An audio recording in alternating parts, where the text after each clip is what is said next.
안녕하세요. 저는 부산영화제에서 아시아 영화, 그중에서 중화권 그리고 중앙아시아, 남아시아를 담당하고 있는 박선영이라고 합니다.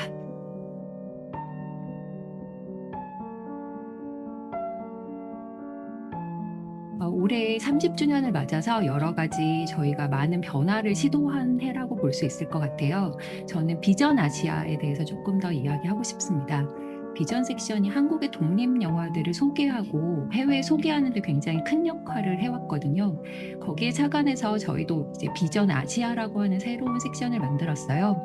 경쟁 부문에서는 독립 영화뿐만 아니라 좀 큰 영화들도 같이 포괄하고 있다면 비전에서는 오로지 독립 영화들에만 주목하는 그런 섹션이라고 보시면 될 것 같습니다. 두 번째는 아시아 영화 100 특별전을 준비했습니다. 이 특별전에는 저희가 평상시에 보기 힘들었으나 늘 모시고 싶었던 감독님들이 대거 오셔서 함께 이 영화에 대한 이야기를 나눠주실 건데요. 굉장히 많은 감독님들과 또 배우들이 오셔서 영화 상영과 함께 Q&A를 진행해 주실 예정입니다. 세 분의 감독님들이 함께 해주시기로 하셨어요. 그중에 첫 번째는 차이밍양 감독님, 안녕 용몽액잔. 여러분들 너무나 사랑하시는 영화죠. 차이밍양 감독님 같은 경우에는 부산에서 아시안 프리미어로 집으로라고 하는 제목의 영화를 또 소개해 주실 예정입니다. 두기봉 감독님의 흑사회의 경우에는 이 영화도 굉장히 많은 지지를 받았어요. 두기봉 감독님이 이창동 감독님이랑 서로 굉장히 팬이세요. 그래서 감독님 두 분이 특별히 그 대담을 하시기로 해주셨습니다. 그리고 마지막으로 재권역에서 오시는 감독님 중에 한 분은 지하장커 감독님이신데요. 부산영화제하고 아주 끈끈한 인연이 있으신 감독님이시죠. 지하장커 감독님은 항상 부산에서 뭔가를 이렇게 부탁을 드리면 항상 흔쾌히 해주시는 감독님 중에 한 분이십니다. 감독님의 어떤 대표작이라고 할 수 있는 스틸 라이프를 감독님의 그 Q&A와 함께 저희가 진행할 예정입니다. 보통은 카자흐스탄이 항상 영화 강국이었고 최근에 제가 주목하고 있는 국가가 키르기즈스탄이었거든요. 키르기즈스탄에서는 에르케 주마크마토바 감독님하고 에밀 감독님 두 분이 이제 공동 연출을 하셨는데 안타깝게도 이 영화를 완성하기 전에 에밀 감독님이 돌아가셨어요. 그래서 유작이 되셨고 에르케 감독님만 이제 부산에 오실 예정인데요. 에르케 감독님이 에밀 감독님과 함께 전작을 한 편 호수라고 하는 좋은 평가를 받았던 영화를 만드셨고 두 번째 영화 코락으로 이제 저희 비전 섹션에 초청이 되셨습니다. 현실에서 일어나는 어떤 여성들의 문제 그리고 아카이브 필름을 통해서 그런 것들을 여성들이 어떻게 시위를 하고 있고 그 사람들에 대한 어떤 국가적인 통제가 어떻게 이루어지고 있는가 하는 것들을 교차로 보여주는 의미 있는 작품이라고 할 수 있을 것 같습니다. 말리카라고 하는 나탈리아 유바루바 감독님의 데뷔작이라고 할 수 있습니다. 근데 이 말리카는 특별히 카자흐스탄에 살고 있는 어떤 소수민족에 대한 이야기거든요. 그래서 말리카와 엄마는 소수민족이자 또 무슬림의 어떤 가부장적이고 억압적인 그런 환경에서 이 엄마의 재혼 문제를 둘러싸고 벌어지는 소동, 그리고 그 안에서 말리카가 본인의 힘으로는 어떻게 할 수 없는 이런 환경 속에서 떠밀려 가면서 어쩔 수 없이 성장하게 되는 그런 모습, 그런 것들을 굉장히 유려한 카메라의 흐름과 함께 보여주고 있는 신인 감독의 영화입니다. 마지막으로 소개해드릴 영화는 카자흐스탄 자나트 알샤누바 감독님의 비커밍이라고 하는 영화인데요. 좀 전에 말씀드렸던 말리카가 10대 초반의 소녀의 이야기라면 이 비커밍은 10대 후반의 수용산수인 소녀의 이야기예요. 그래서 엄마로부터 유기당한 어떤 이 두 자매가 각각의 방식으로 어떻게 그 환경 속에서 생존하고 자신 나름대로 이렇게 살아가는 방법을 터득해 가는가에 대한 성장담이라고 보시면 될 것 같습니다.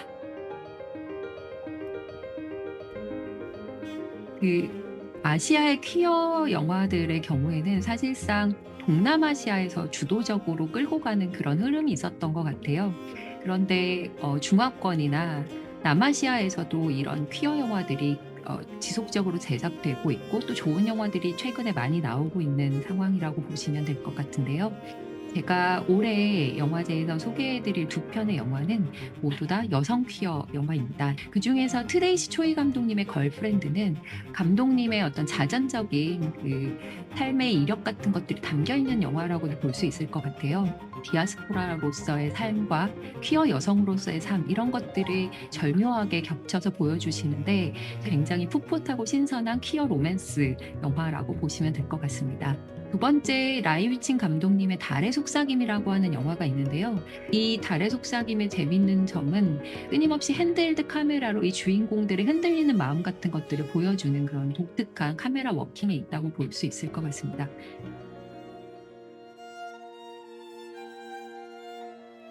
제가 소개해 드리고 싶은 영화는 지금 두 편인데요. 그중에 한 편은 타니스타 채터즈 감독님의 암린의 부엌이라고 하는 영화입니다. 타니스타 채터지 감독님은 배우로서 굉장히 그 탄탄한 입지를 가지고 계신 분이에요. 아시아 영화의 창에서 월드 프리미어로 소개되는 작품입니다. 이 암리는 굉장히 그 가난한 무슬림 가족의 주부예요. 그래서 남편이 가부장적이고 종교적인 그런 압박 같은 것들을 막 가하는 그런 사람인데 근데 허리를 다쳐서 이제 더 이상 일을 할 수 없게 되는 순간 암린이 이제 집안의 살림을 책임져야 되는 그런 사람이 되는 거죠. 거기에서 암린이 어떻게 자기 나름대로의 방식으로 이 난관들을 헤쳐나가는가 그리고 거기서 어떤 깨달음을 얻게 되는가 하는 것들을 보여주는데요. 또 이 암린이 요리를 되게 잘하거든요. 만들어진 요리를 보는 재미 이런 것들도 있는 영화라고 할 수 있을 것 같습니다.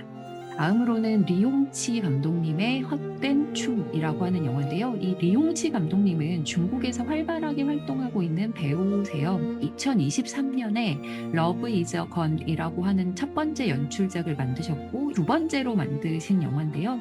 저희 영화제에서 아시안 프리미어로 상영을 하게 되는데 약간 코믹한 부분들도 있어요. 제가 되게 좋아하는 장면이 등장하는데 그녀가 카페에서 헛된 춤을 추는 그런 장면이 등장합니다. 이 영화는 마지막 장면이 굉장히 압권인 장면이라고 볼 수 있을 것 같아요. 그 감독님들의 상상력이나 이것을 영상으로 구현해낸 방식 같은 것들이 굉장히 발랄하다라는 느낌을 받았던 영화들인데요.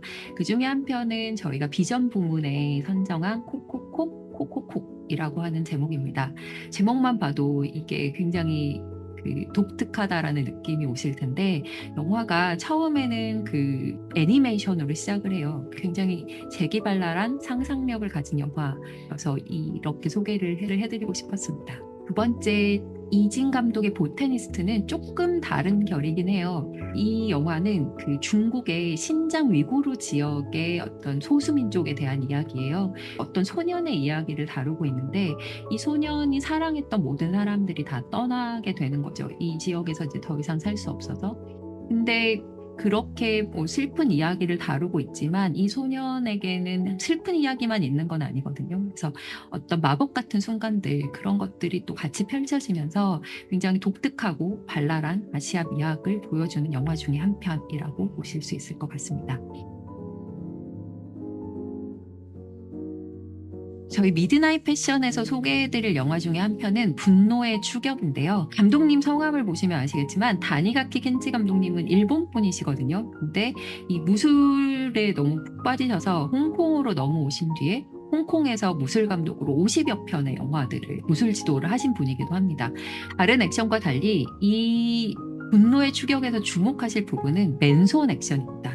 이 아빠는 언어 장애를 가진 사람이고 다른 사람들과 잘 의사소통이 되지 않아요. 이 아빠가 맨손으로 그리고 맨발로 막 뛰어서 딸을 쫓아가면서 벌이는 그런 액션들 진짜 한시도 눈을 뗄 수 없는 그런 액션 씬들이 압권인 영화라고 할 수 있을 것 같습니다. 이 서기 배우는 저희끼리 농담으로 올해는 이 정도면 서기의 해가 아닐까라고 이야기를 할 정도인데요. 이 서기 배우하고 말레이시아 출신의 중화권에서 가장 탑스타 중에 한 명인 리신제 배우 이 두 분이 투탑을 맡아서 회원계라고 하는 여성 복수극 시리즈를 선보입니다. 리신제 배우는 2019년도에 저희 유커런츠의 심사위원으로도 오셨었어요. 근데 이 회호는 혼을 다시 불러온다라고 하는 뜻이거든요. 그래서 굉장히 도파민이 뿜뿜 돋는 여성 복수극 굉장히 기대하셔도 좋을 것 같습니다.